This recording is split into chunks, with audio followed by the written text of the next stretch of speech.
What do check engine light codes mean? Welcome to Mercie J Auto Care, where compassion and craftsmanship come together. I'm Rick Smith, Master Certified Technician. Now, first of all, the check engine light is a federally mandated light that's supposed to come on anytime something's wrong with the vehicle that can cause the emissions to be 1.5 times the federal standard. So what are codes? Well, let me kind of put it this way. If I was going to come to your house and I asked where you lived and you said, well, I live in 85213.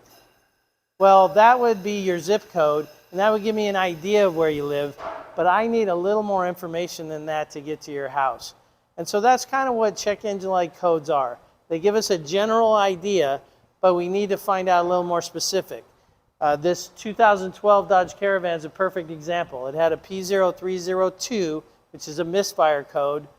It was assumed that it was going to be a spark plug or a coil, so they replaced that. It didn't fix it. We ended up having a compression problem, and we ended up replacing the cylinder head to do it. So the code told us number 2 was misfiring it, but it didn't tell us why it was misfiring. Hope that helps you understand a little bit more about check engine light codes. And until next time, safe travels and blessings to you.